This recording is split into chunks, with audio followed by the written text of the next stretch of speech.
so that by the year 710, they were over here at the Straits of Gibraltar. That was only, let's see, about 60 years after the death of Muhammad.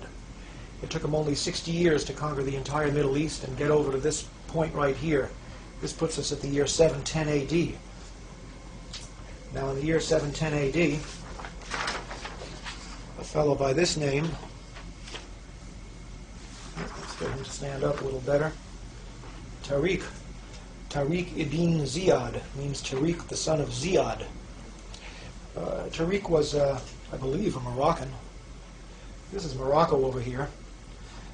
In other words, he was a Moor, a man from Morocco. This whole North African empire, Islamic empire, came to be called the Moors, or in Shakespeare, the Blackamoors. Sounds like we had some black people there, huh? Tariq took the armies of Islam across the Straits of Gibraltar and landed on the Rock in the year 710 AD. You'll never guess what he did next. He burned the boats. He made up his mind that if his armies of Islam could not conquer Spain, they weren't going home. So he burned the damn boats, and that left them facing one way, which was straight forward. And in the year 710, they swept across the Iberian Peninsula, and they took the land that we now call Spain for Islam. For just about 800 years, until precisely the year 1492, the year Columbus sailed for America. For almost 800 years, Spain was a Muslim country. The army stopped at the Pyrenees Mountains because they couldn't beat the French. In honor of his conquest, they called what is now called the Rock of Gibraltar Jabal al-Tariq, which means the Mountain of Tariq. And the British, in their inimitable way, turned Jabal al-Tariq into Gibraltar. We now had an African Muslim empire which stretched from the Pyrenees Mountains, encompassing all of Spain, Morocco, and the whole north coast of Africa right up to Egypt, and the area south into the Sahara Desert as far as any man cared to stake a claim. This northern African empire, which was eventually headquartered in Spain, went under three names, and here they are. All the same empire, really, but three different names. From 710, the year that the Muslims moved into Spain, up until about the time of the Crusades, this was called the Umayyad Empire. And it wasn't just North Africa, because at that time, up until the Crusades, Islam had a world government. It was one empire, ruled from Damascus, and it was called the Umayyad Empire. But around the time of the Crusades, the Umayyad Empire fell apart into smaller empires. And the empire encompassing Spain and North Africa at that point was called the Almoravid Empire, later the Almohad Empire. These names, Almoravid and Almohad, come from names of tribes, but it was all basically the same region. This area, from Spain, North Africa, all the way to Egypt and well into the Sahara Desert, an area just about the size of Western Europe. Now, around the time of the Crusades, Islam made its way across the Sahara Desert into this fertile sub-Saharan region, and a second Islamic empire arose down here. This empire also went under different names, and here are the names. Originally it was called Ghana, but not the Ghana of today. A huge mass of land, which we're going to show you again in a minute. Later it came to be called the Kingdom of Mali. And finally, at around the time of Columbus, it was called the Kingdom of Songhai, Songhai being the name of an African tribe which conquered the territory. Three different names, but all really the same kingdom. A kingdom comprising the area from Senegal over here, all the way across the fertile sub-Saharan region to Chad, and well into the Sahara Desert. Again, an area almost the size of Western Europe.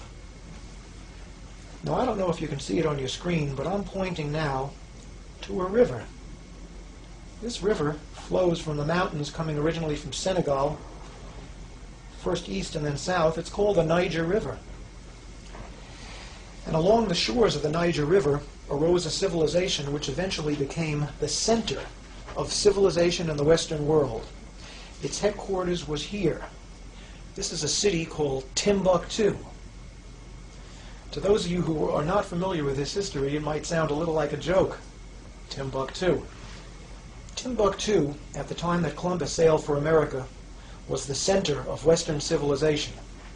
Right here in the heart of Africa, on the shores of the Niger River. In other words, this was a city of niggers, some people would like to call them. But they outdid Whitey. Europe at this time was a mess. There was no real civilization to speak of. The Renaissance was just starting at the time that Timbuktu, down in the heart of so-called darkest Africa, was the center of world civilization. Sounds impossible, doesn't it? Not only is it possible, it was true. And if you don't believe it, look it up in any encyclopedia. Historians straight enough get away with this. This cult facts of history involves would just as soon not think about it. Now, before proceeding, I want to show you a few books. This book is called From Babylon to Timbuktu, written by Rudolph Windsor. I've spoken to Rudolph Windsor a few times. He's a great writer, and he takes the history of the sub-Saharan black empires as well as the northern Saharan black empires and makes them very readable. All the information in this book can be verified in any encyclopedia, but it's more interesting to read it here. Because Mr. Windsor is a sponsor of this show, we're going to be giving the address of his publishing company at the end. You can also obtain this book in many black bookstores or street stalls which cater to black books, although you won't necessarily be able to find this in Barnes & Noble. Great book. Here's another book which is a big source of information for me. It's called World's Great Men of Color. And this is a book you shouldn't have too much trouble finding in a library or elsewhere. It was written by J.A. Rogers, one of the great black writers of the early 20th century. Finally, here's a book that I'd love to be able to talk about, but I doubt there'll be time. It's called The Sign and the Seal by Graham Hancock. It was a bestseller for its genre not too long ago. It tells the story of the Ark of the Covenant. And if you're like me, by the time you finish this book, you're going to believe, as the author believes, that the Ark of the Covenant is in Ethiopia, where it's been for thousands of years. That is, God, if Mr. Hancock is correct, gave the Ark of the Covenant to niggers. Think about that. Of course, a lot of people don't believe that.